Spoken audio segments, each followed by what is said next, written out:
So hello WhatsApp guys, তোমরা সবাই কেমন আছো? আশা করি অনেক বেশি ভালো আছো। তো আজকের ভিডিওতে আমি তোমাদেরকে দেখাতে চলেছি ফ্রি ফায়ার ফ্যাক্টরিকে রিমুভ করে যে নতুন স্টেডিয়ামটা দেওয়ার কথা ছিল সেই স্টেডিয়াম। তো গাইস তোমরা দেখতে পারতাছো আমি একটা সোলো বিয়ার ম্যাচ স্টার্ট দিয়ে দিছি, আর এখানে আমি সেই নতুন স্টেডিয়ামের কাছাকাছি এসে ল্যান্ডিংও করে ফেলছি। কিন্তু গাইস এখানে অবাক করার বিষয় হলো এখানে তো নতুন স্টেডিয়ামটা দেখাই যাইতাছে না, এখানে সেই আগের ফ্যাক্টরিটাই রয়ে গেছে। কিন্তু গাইস এই আপডেটের পরে তো সেই নতুন স্টেডিয়ামটা দেওয়ার কথা ছিল, কিন্তু নতুন আপডেটের পর কি কারণে সেই স্টেডিয়ামটা দিল না? কারণ guys Garena free fire Bangladesh official YouTube channel এবং ফেসবুক পেজ থেকে কোনো প্রকার পোস্ট করা হয় নাই বা গেমেও কোনো প্রকার নোটিশ দেওয়া হয় নাই। তাই গাইস আপডেটের পর ফ্যাক্টরিকেও রিমুভ করা হয় নাই। এর আগে যখন আমাদের ওল্ড পিক রিমুভ করে নতুন পিক দেওয়া হয়েছিল তখন কিন্তু গেরিনার অফিসিয়াল সাইট থেকে পোস্ট করা হয়েছিল এবং গেমের মধ্যেও নোটিশ দেওয়া হয়েছিল। আর এই আপডেটের পরও যদি নতুন স্টেডিয়াম দেওয়ার কথা থাকতো তাহলে গেরিনা সবকিছু জানিয়েই করতো। আর গাইস এদিকে টিকটকে ঢুকা যায় না, ফেসবুকে ঢুকা যায় না, ইউটিউবে ঢুকা যায় না, শুধু ইমোশনাল ভিডিও আর ভিডিও আমাদের কাছ থেকে ফ্যাক্টরি রিমুভ করে নেবে এবং নতুন স্টেডিয়াম দিয়ে দিবে। আর গাইস সেই ভিডিওগুলোতে lakh lakh views, comment, like পড়ে।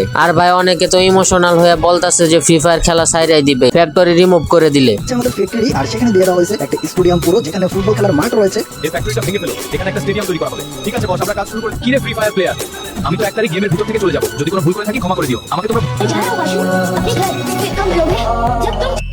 গাইস এরকম শত শত ভিডিও টিকটকে, ফেসবুকে, ইউটিউবে ঘোরাঘুরি করতেছে। আর গাইস সেই ভিডিওর কমেন্ট বক্সে এরকম শত শত কমেন্ট দেখা যাইতেছে যে আর ফ্রি ফায়ার খেলবো না, ফ্রি ফায়ার ছেড়ে দেব, ফ্যাক্টরি রিমুভ করে দিলে, এরকম শত শত কমেন্ট করতেছে পাবলিক। আর গাইস যারা এই ভিডিওগুলো পোস্ট করতেছে তাদেরকে আমি দুই ভাগে ভাগ করব। একটা হলো গাইস জেনে শুনে ভিউ ব্যবসা করা, একটা হলো না জেনে ভিডিও বানানো। যারা না জেনে ভিডিও বানাইতেছে তাদের কথা তো বাদই, তার কারণ তারা জানেই না। আর যারা জেনে শুনেও এই ভিউ ব্যবসা করছে তাদের জন্য আমার এই ক্লিপটুকু। কিরে মুরগি সুদানি মাগিরে ফলা তোর আমার সুদার জন্য সুদার বাজারে স্বাগতম। তোর আমার সুদার জন্য আমার ভাই এটা কোড মিনলিজ করছে সুদার আয়োজন এখন লতরি অ্যালবাম সুয়াগের সুদা সন্দের তালে তালে তোর বলদের মারে সুদ মাসে খালি বিলে তার বেশার মারে আমি সুদি ছেলেরা চাই মন না এই মেয়েরা চাই টাকা তোর আমার সুদবার গিয়ে আমার ভাই বলিদের দণ্ডা করলাম বেক আকাশের চান্তার কুসি বন্ডা হলো আমার ভাই অ্যাটাকিং এর জান সাগরের ঢেউ তোর আমার সিদ্ধাতের কুসি বন্ডার কর মাসকা আমার ভাই অ্যাটাক মিনলিদের ঘরের বউ তোর জন্য আলু বাতাস সব শিহরণে আয় তোর আমার সুদ মাসকা তার বাবার কান্দ রেখে আকাশেতে লক্ষ্য তারা মিষ্টি মিষ্টি হাসে তোর আমার সুদবার গেলে তারা বাবাই কেন হাসে হাতে নাই আংটি মনে নাই শান্তি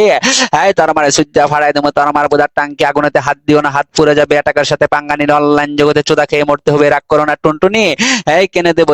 তো গাইস আজকের ভিডিওটা এতটুকুই ছিল। নেক্সট কারে কেমনে পোত মারা লাগবো বইলো তারে অমনে পোত মারা দিমু। আর তোমাদের এগুলা বিষয়ে যে কোনো কিছু জানার থাকলে আমার যে কোনো একটা ভিডিওতে জাস্ট একটা কমেন্ট করবা, এর একদিন পরে ভিডিও পাওয়া যাইবা। তো গাইস আজকের মতো এখানে বিদায় নিতেছে, আল্লাহ হাফেজ।